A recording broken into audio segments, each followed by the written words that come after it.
Oh, I think I'm live. Okay, so uh, I want to talk about anxiety and a few tips on how to help with anxiety.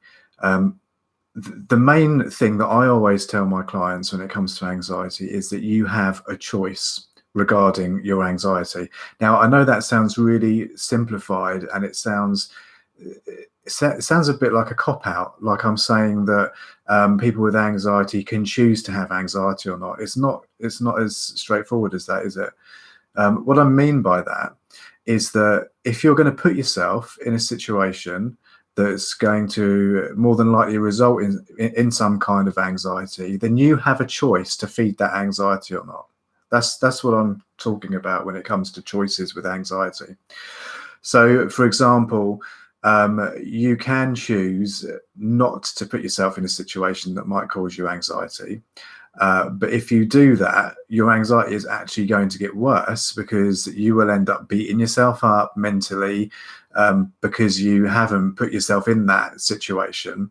And it's just going to feed your anxiety. And it's also going to make the next time you want to do that actual thing, it's going to make it worse the next time. So let me give you an example. So one of my clients doesn't like to go out into shopping malls or big stores. So he'll say, no, I'm not going to do that today. And he'll make up an excuse why he's not going to do that.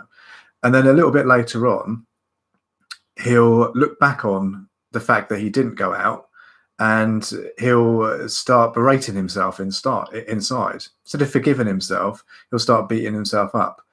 And then when it comes to maybe the week after, when he needs to get some more shopping, he won't go to that main shopping center because he's already made it worse for himself by feeding into this fear of going and by not going. What you need to do is to completely break that cycle.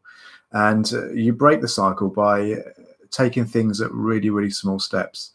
So it could be for him. I mean, one of the things that we did with him was that he would go shopping at a time when there wasn't going to be many people around. Now, it kind of feels like that we're feeding into his anxiety, but we're not. What we're doing is we're breaking those connections down in his mind or in his brain that prevent him from going. So if he goes to the store when there's not many people around, could be 3 o'clock in the morning, could be 2 o'clock in the morning. If it's a 24-hour store, there's not many people around, he feels safe. So the next time he needs to go shopping, then we'll do the shopping a little bit later time, maybe bring the time forward by an hour or by a couple of hours. And we retrace the steps. We do everything the same as what we did on the first time. So the idea behind that is that you're building up a new pattern of behavior. So instead of the pattern of behavior being, can I go, can't I go? No, I'm not going to go. Let's cancel that completely. I'll do my shopping online and I'll just hide myself away. You know, that doesn't work. So what we were able to do was we were able to, for this particular client, to work himself up to going shopping on a Saturday when it was really, really busy. And yes, he had anxiety, but he was able to cope better with that anxiety. And the reason why he was able to cope better with the anxiety and the reason why he actually faced his fears, if you like, and went to the shop or went to the store at its busiest time was because he made a choice. He could have chosen not to do that, and he would have been stuck in that anxiety loop, and it would have made things worse for himself. But he made the choice to get out and do something. Now, it's easier said than done. It's a really, really hard thing to do when you've got anxiety. And one of the reasons why it can be so hard is because anxiety kind of feeds into this idea of perfection.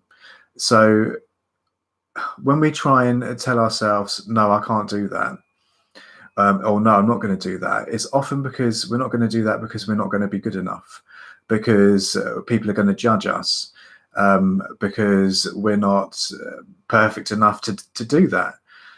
So a good way of approaching certain situations with anxiety is to have the mentality that you don't have to be good enough, that you can do things badly.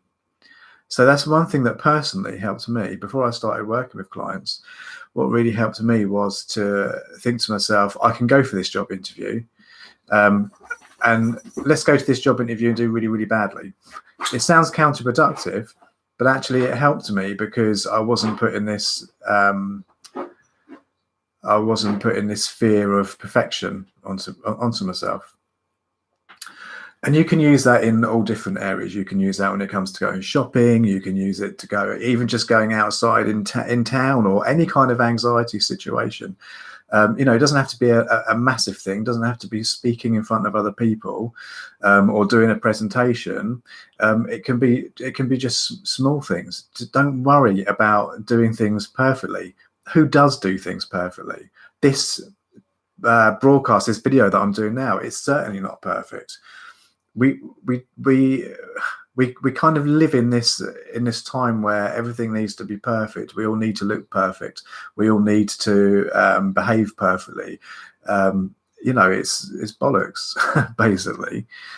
So have the mentality that to do things badly, and so when you do things well, it's actually a bonus. It gives you a real lift.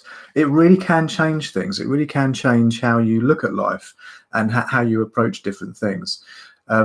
So maybe one thing you could do from today is to start thinking to yourself, how would your life change if you had the mentality that you're allowing yourself to do things badly?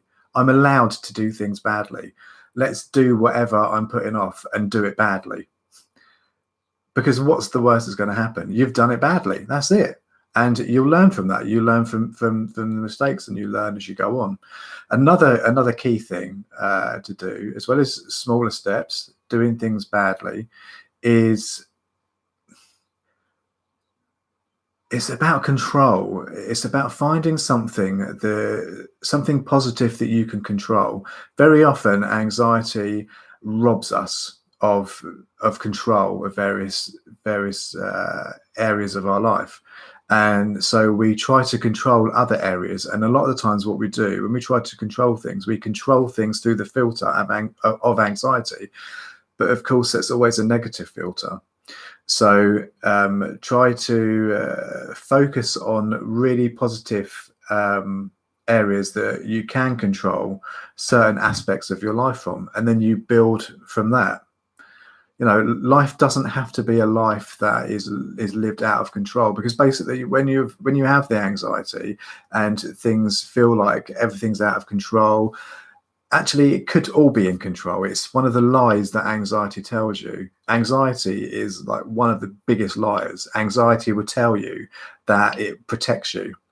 It will fool you into thinking that if you go outside, something bad's going to happen to you. So you have to not go outside to prevent yourself from this bad thing from happening. It's a lie.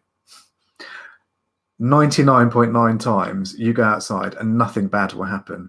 You might think to yourself, oh, so-and-so is looking at me. Oh, I bet they're thinking this. I bet they're thinking that. But that isn't the reality. That isn't what's happening. That's just what's happening inside your own head. It's about noticing the difference between the inner, the inside, and the external. And that's a lot of things that, a lot of ways that a life coach or an anxiety coach can work with you on. So if you're ever thinking about talking to a life coach or talking to an anxiety coach, like myself, give it a go. Most of us, and me included, offer free sessions. And then we'll come up with like a plan for you. It could be a 4-week plan, could be a 6-week plan. Some people just want like little top-ups every now and again, so they have an hour here, an hour there. Whatever works best for you, but you have to make that decision to do something about your anxiety, because if you don't, your life will absolutely be ruined by anxiety. One of my clients has come to the decision now, after 20 years of living with anxiety, he's come to the decision that the last 20 years he's probably spent 80% of his time, he's focused 80% of his time on anxiety. It's affected 80% of his life. He doesn't work. He hasn't worked. That's one of the things we're working towards at the moment, is finding him a job. He's starting to see things a little bit more positively now. He's finding what his core values are. He's found his purpose, and that's all come because he made a choice to do something about his anxiety. It's never too late to do something about your anxiety, but you do have to make that choice. Do I want to do something about it, or do I want to carry on living the way I'm living?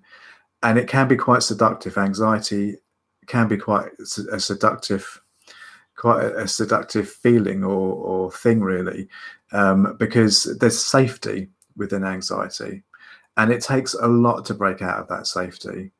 But actually, the safety that you'll find after breaking through your anxiety it's just completely different. It's freedom, it's stability, it's purpose. Just make that change. Take that first step and make that choice to live a life without anxiety.